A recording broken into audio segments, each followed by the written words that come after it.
Et maintenant, nous nous dirigeons vers le Zoom pour parler à Madame Corinne Bain. Elle est directrice générale de la Fédération des comités de parents du Québec. Bon après-midi, Madame Bain. Bonjour. Ça va bien? Oui, ça va bien. Oui, et surtout lorsqu'on a quand même de bonnes nouvelles. Hier ou avant-hier, j'ai fait une entrevue avec une responsable de la ville de Montréal qui veut focuser sur la question de la protection de nos tout-petits sur le chemin de l'école. Et là encore, aujourd'hui, on parle d'un projet de loi 48 pour protéger nos enfants sur le chemin de l'école. Vous devez être comme présidente, directrice générale, alors je dis bien directrice générale de la Fédération du comité, des comités de parents. Très contente d'entendre ces nouvelles et de voir du dévouement dans le sens de protéger nos enfants qui vont à l'école. Comme on dit, ça prend un village et il faut que tout le monde mette à le travail pour protéger nos enfants. Dans nos jours, on est tous pressés, on est tous stressés, mais il faut prendre le temps pour assurer que autour de nos écoles, nos enfants sont en sécurité. Alors, je suis contente que la ville, mais aussi les écoles, tout le monde a besoin de mettre l'épaule à la roue pour assurer cette sécurité-là. Maintenant, on ne parle pas parce que autrefois, oui, on avait déjà vu, on voit encore autour de l'école des situations qu'on prend, que les responsables, les autorités prennent des dos d'âne, amélioration des rues, on limite la vitesse sur ces rues-là, etc. Mais aujourd'hui, on parle, on va encore plus loin, on dit la route de l'école. Ça veut dire c'est tout un itinéraire qui a beaucoup plus que l'intersection ou les intersections de l'école. Mais qu'est-ce qui est important, puis qu'est-ce qu'on a présenté devant les parlementaires aujourd'hui, c'est d'assurer que chaque école, puis qu'est-ce qui est autour de chaque école est sécuritaire. Parce que présentement, dans la loi, c'est juste, on va dire, la rue principale devant l'école. Mais on sait que les enfants, ils arrivent à l'école par toutes sortes d'autres chemins ou d'autres passages, d'assurer que ces endroits-là sont sécuritaires aussi. Euh, des fois, c'est la parc école par où il va passer. Alors, c'est important que ces endroits-là sont sécuritaires aussi, qu'on mette en place la vitesse, la limite de vitesse si nécessaire, puis toutes d'autres sortes de moyens. Puis, il n'y a pas nécessairement les mêmes moyens qui ça va être bon pour chacune des écoles. Pour chacune des écoles a son particularité aussi. Il faut vraiment travailler avec les conseils d'établissement dans chacune des écoles pour évaluer puis mettre en place qu'est-ce qui va être le meilleur pour cette école-là. Puis même, je vais vous dire, parler avec les enfants qui marchent ou qui prennent l'autobus pour aller à l'école.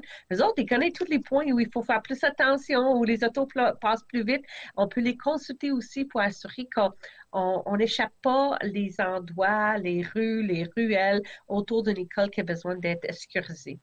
Et lorsqu'on dit la route de l'école, dans le fond, à bien y penser, quelquefois on se dit, mais c'est très vaste. À bien y penser, les quatre directions mènent vers l'école, à l'approche de l'école. Donc, la route en direction de l'école, c'est ça, c'est ces quatre voies-là qui mènent en direction de l'école qu'on doit protéger, que ce soit par la réduction du niveau de vitesse ou d'autres règlements, pas vrai? Tout à fait. C'est sûr que le règlement de vitesse a besoin d'être renforcé à 30 km de maximum dans tous les écoles, les milieux de l'école.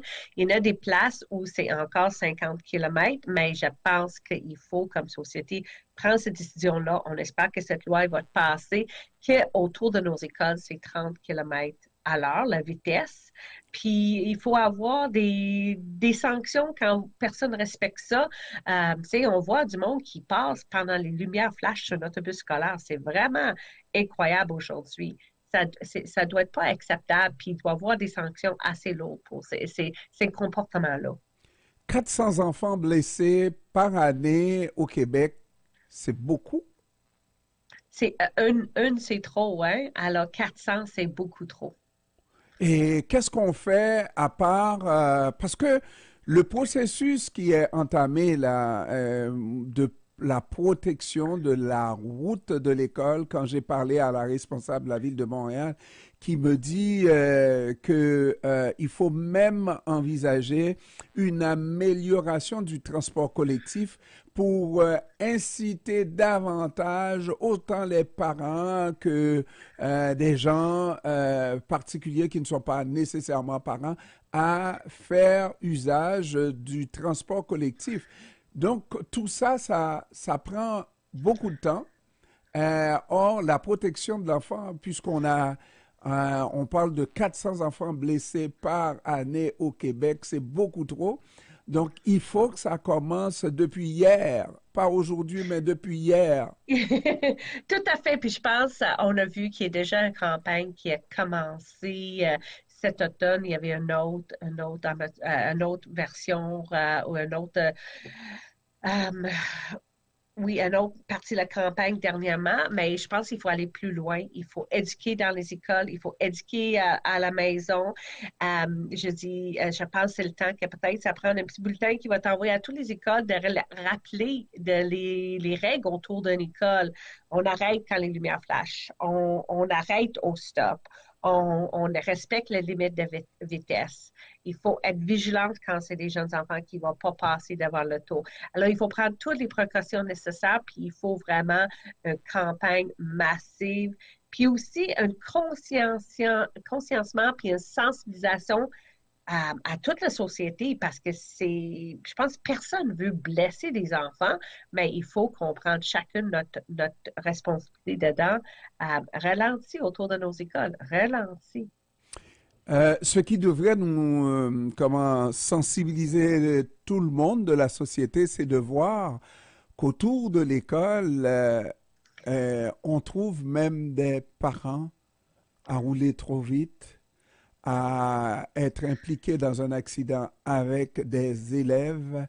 Ça, c'est pas parce que nous voulons critiquer, mais nous voulons dire, nous avons tous comme société un problème qui est extrêmement grave, qu'on soit toujours pressé par le temps pour le travail, pressé et qu'on ne puisse même pas mettre un petit peu plus d'attention lorsqu'on vient de déposer notre enfant à l'école. Oui, puis je vais vous dire aussi que on a tendance comme parents aujourd'hui de ouater nos enfants un petit peu trop, puis tout le monde veut laisser leur enfant à la porte de l'école. Ce n'est pas sécuritaire pour une école de 3 ou 400 enfants qui a 300-400 autos qui va laisser un enfant à la porte de l'école tous à 7h30 du matin. Ça fait juste pas de bon sens, là. C'est impossible. Alors, si vous habitez pas trop loin d'école, montez à l'enfant comment marcher à l'école, marcher avec une plus grande s'ils sont plus petits, utiliser le transport scolaire. Puis ça apporte un autre point qu'on a porté aux parlementaires. Le transport scolaire, ça devrait être un service essentiel qui doit être garanti, assuré, parce que c'est la façon le plus sécuritaire de transporter les enfants à l'école ou les déplacer vers l'école. Parce qu'au lieu d'avoir 70 autos, on peut avoir 70 enfants dans un autobus. Alors, il y a toutes sortes de mesures qu'il faut mis en place pour prendre un acte qu'on a laissé aller, puis on a besoin d'être plus vigilante autour de nos écoles.